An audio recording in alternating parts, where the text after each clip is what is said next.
So I want to start out tonight. I saw a video on the internet maybe last week, and it was about a peaceful protest that was going on in the country of Serbia. Okay, and the video was of the town square, the city square, and it was just packed full of people. And in the video, all of a sudden, everybody's sitting there, standing there still. It's a peaceful protest, and all of a sudden you see everyone start to scatter.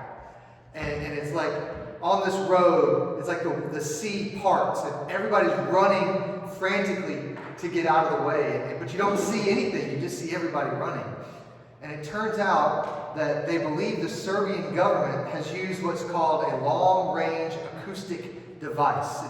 It's a type of weapon that emits sound, and it can cause panic, obviously, as everybody started running, and it can cause some hearing issues and hearing loss. And so I just wanted to, as I think about that story, I wanted to ask you, do you think it's scary for us when we experience a type of power that we maybe can't see with our eyes, or maybe that we can't immediately explain with logic or reason? Do you think that's scary?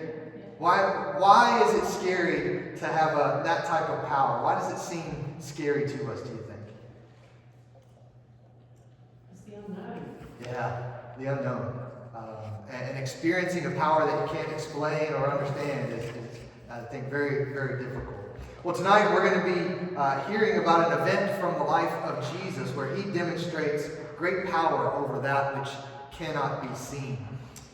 So this is going to be out of Matthew chapter 8, and Matthew chapter 8 follows Jesus' famous Sermon on the Mount. And right after the Sermon on the Mount, Matthew records 16 different individual events that help to tell us who Jesus really is. And as chapter 8 begins, you see that he heals a man with leprosy, a severe skin disease.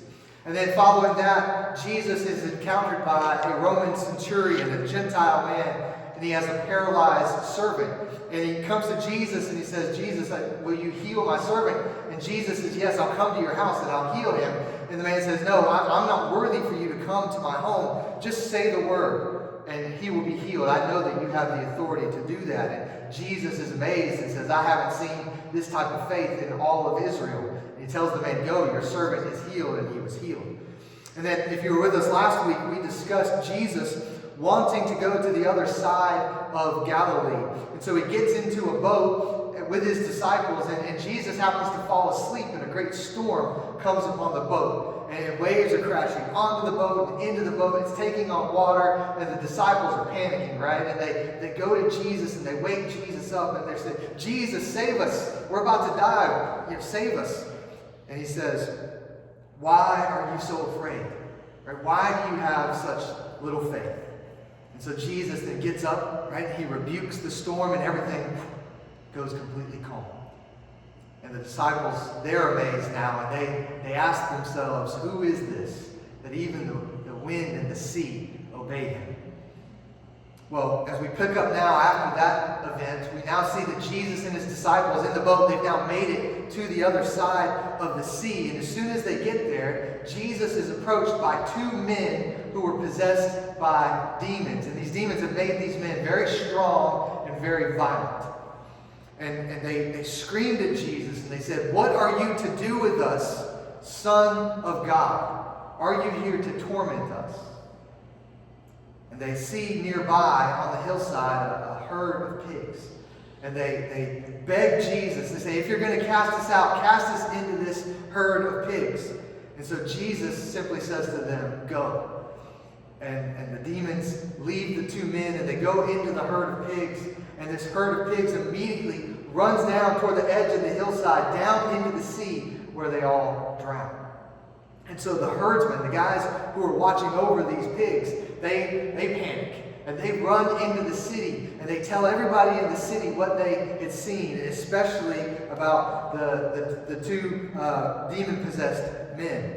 And so the people of the city, they now come out to the side of the sea to see Jesus. And when they get to Jesus and they see him, they beg him to leave the area.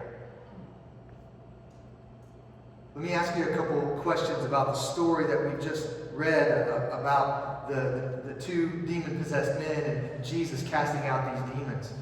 Who are the different characters that we encounter in this particular event in the life of Jesus? Who do we see as characters in this story? Jesus is one, yeah. Who else? All right, the two men, the two strong and violent men who are possessed by demons. Anybody else we see in the story, in the event? The people, right? The people of the city. What else? I heard one more. The herdsmen, right? The guys who are watching over the pigs who then flee into the city, right? So when Jesus encounters these men possessed by demons, do the demons seem worried about who Jesus is, or do they just think he's a regular person? They knew exactly who he was, right? And they seemed to know that he had power over them, right? That's good. Why do you think their fear and worries about Jesus, what do you think their fear and their worry about Jesus, what do you think that's intended to communicate to us?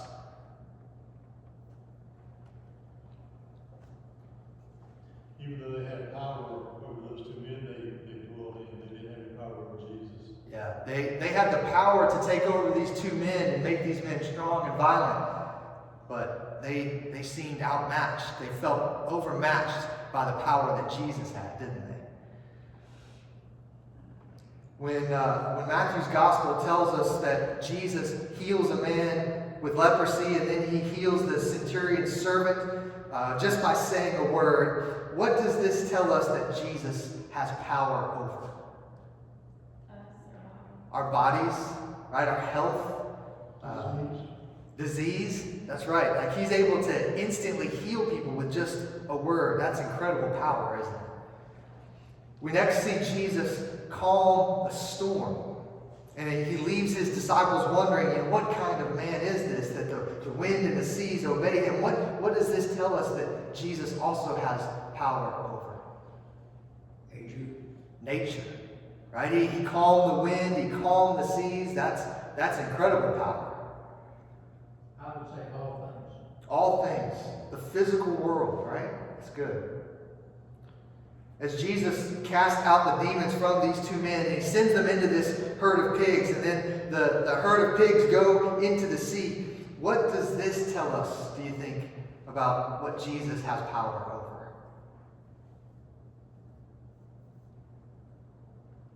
Everything we can't see. Everything we can't see.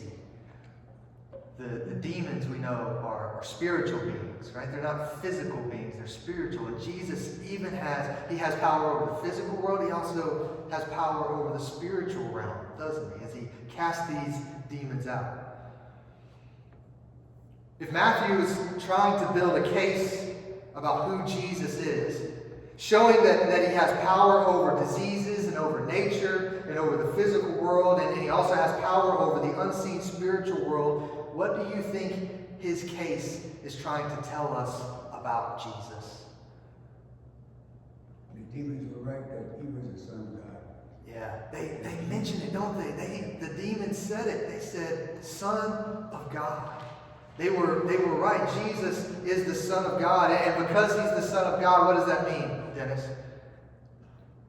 I'm sorry. Since he's the Son of God, what does that mean? That he had